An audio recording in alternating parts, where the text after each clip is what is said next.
안녕하세요, 두두님. 안녕하세요, 조다시님. 오늘도 내용을 같이 보겠습니다. 줍줍 자격 다시 잰다. 무주택자만 무순위를 청약 가능하게 만들고 위장 전입 잡으려 건보 자료도 활용하고 최저 2%대 금리 청년 주택 드림 대출 상반기에 출시를 한다고 합니다. 저 청년 주택 드림 대출은 줍줍이랑은 별개인 거죠? 네. 네, 다른 거죠. 네. 네. 이제 로또 청약이라는 단어 이제는 뭔가 역사 속으로 또 사라지는 게 아닌가 싶네요. 일단은 청약 제도를 네. 이게 계속 자주 바뀌는데 네. 무순위 줍줍만 못하게 하는 게 아니라 네. 아예 청약 시점부터 이거를 이제 바꿀 필요가 있죠. 여기 이제 뭐 수도권 뭐 투기 가해지고 청약 가해지고 해서 60제곱미터 이하, 85제곱미터 이하는 이런 식으로 해서 무순위 무주택자들한테 이제 가점제를 적용해서 가고 나머지 네. 이제 뭐 30% 여기는 뭐 60% 그래서 이제 추천대로 가는데 네. 여기서도 당연히 무주택자들한테 여기 보시면 75%를 무주택자에게 우선 공급하고 나머지 물량을 이제 유주택자한테 가는 건데 네네네. 아예 이런 경쟁 과열이 있는 지역에서는 집이 있는 사람을 아예 청약을 못하게 하던가 네네네. 아니면은 그런 사람들을 청약을 하게 하려면 뭐 20년 이상 됐거나 네. 감정평가액이 뭐 10억 이하 뭐 10억 선 이하 뭐 이런 구간들을 만들어서 네네. 세부적으로 오래된 비싼 집이 아닌 집에 살고 있는 사람들이 새 아파트로 갈아탈 수 있는 그런 길을 좀 열어주던가 아니면 아예 무주택자들만 할 수 있게 해주던가 네. 어떤 정책적인 그 제도를 잘 만드는 게 중요한 것 같습니다. 이거 뭐 줍줍만 이렇게 해서 될 일이 아니죠. 이 앞전의 단계부터 네네네. 저거를 조절을 하고 그 다음에 이것도 조절을 해야 되는 게 맞는 걸로 보여집니다. 네. 그리고 청년 주택 드림 대출은 정말 좋은 걸로 보여집니다. 왜냐하면 이제 네네. 만 19세에서 34세가 네. 청년주택 청약통장, 드림 청약통장에 가입을 해서 당첨이 돼서 이거를 사용했을 때 네. 85제곱미터 이하 그리고 6억 이하는 네. 80%까지 80%. 네, 네. 80%까지 대출이 가능하고 최저금리 뭐 2%대라고 하니까 대단한 혜택이죠. 네. 다만 소득 구간은 5천만 원 이하로 보는데 네. 5천만 원 이하만 보는 게 아니라 최저 한도도 정해야죠. 최저한도요. 네.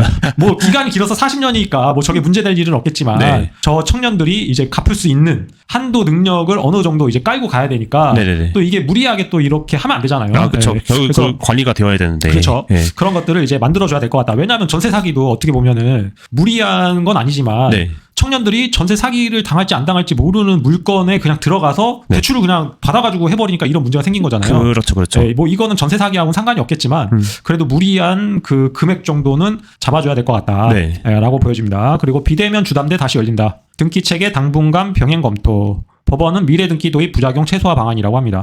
어제 이것도 네, 금요일부터 계속 나오는 얘기 같습니다. 네네. 그래서 보시면 뭐 은행이 가능한 은행이 있고 뭐 불가능한 은행이 있는 것 같습니다. 뭐 그래서 우리은행 관계자는 이렇다고 얘기하고 뭐 네. 농협은행은 보수적인 방향. 그래서 신한은행 관계자는 미래 등기 시스템을 본격적으로 시행에 정착한다면 매도인 협조가 더욱 용이해질 거라고 본다. 이렇게 적었는데 제 생각은 다릅니다.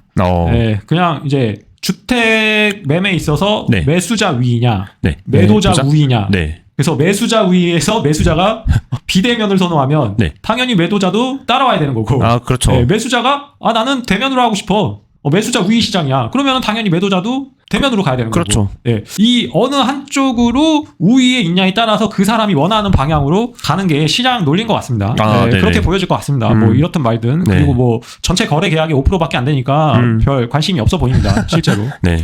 정부 올해 공공주택 25만 가구 공급, 신규 택지 3만 가구 발표할 것, 신혼특공은 20%에서 35% 증가, 신생아 우선 공급 등 출산 가구 주택 공급 대폭 확대 한다고 합니다. 이게 기존에 발표됐었던 약간 그죠? 저희가 이거 몇 번씩 네. 올해 초, 작년 말 하반기, 올해 초에도 이게 계속 했던 얘기고요. 네. 그래서 이거 2.8만 가구 상기 신도시 이외에 상기 신도시랑 그 이외 지역에서 본청약을 2만 8천 가구 한답니다. 그리고 네. 인허가를 25만 한다는데 될지 모르겠습니다. 그리고 신규 택지에 또 3만 가구 발표를 한다고 합니다. 네네. 네, 이건 공급은 뭐 많아지면 좋죠. 근데 안타까운 건 지금 좀 멀다. 네, 여기 안으로 이렇게 딱 서울 네. 바운더리.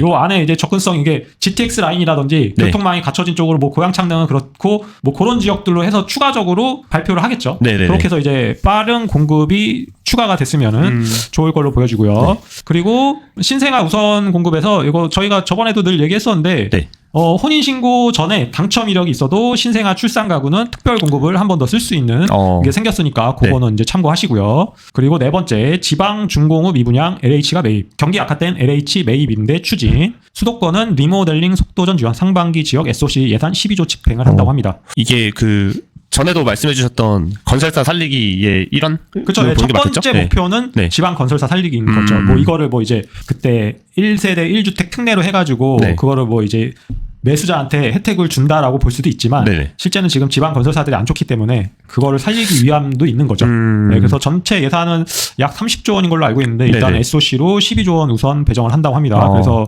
1세대 1주택 특례로 인한 절세 혜택에 더해 지방 부동산 가격이 상승할 가능성이 있어야 지방 미분양에 대한 수요가 살아날 수 있다는 지적이다. 그리고 이게 좀 아쉬운 게 뭐 취득세를 뭐 임대를 2년 해야 뭐 50% 감면해주고 뭐 양도세 이런 거 있잖아요. 네네네. 이런 것도 좀 안타까운 게 아예 그냥 매체를 하든 양도세 면제해버리고 네네. 취득세도 그냥 아예 뭐 임대를 하든 안 하든 그냥 면제를 해버리고 이런 식으로 해야 이제 사람들이 그래도 살까 말까 한데 그런 것들을 너무 이렇게 좀 약간씩 조금씩 반만 주는 것 같은 줄 듯 말 듯 이렇게 하지 말고 아예 그냥 확 풀어버리고 지방 살리기로 나가는 게 제가 봤을 때는 더 낫지 않냐. 뭐 이게 이제 LH에서 공적 자금을 투입하는 거에 좀 안 좋을 수는 있습니다. 네, 그렇죠. 그렇지만 이제 지방 건설사들이 지금 최근에 뭐 이제 말들이 많았잖아요. 맞아요. 어젠가 오늘도 뭐 DL 건설이 뭐 공사 자금을 못 받아서 공사를 멈춘다라는 아이고. 그런 얘기도 있었는데 네. 그리고 제일건설 오투그란데라는 회사도 지금 네. 작년부터 지금 이어져 온 얘기가 이제 어제 또 나왔었고요. 그래서 계속적으로 이런 문제들이 있으니까 이런 거는 이제 하는 거는 좋은데 네. 이왕할 거면 조금 그런 혜택들을 아예 파격적으로 해서 그런 것들이 수요가 그래도 눈을 돌릴 수 있는 환경을 만들어주면 좋을 것 같습니다. 네, 오늘은 여기까지 보겠습니다. 내일 만나요. 네, 뵙겠습니다.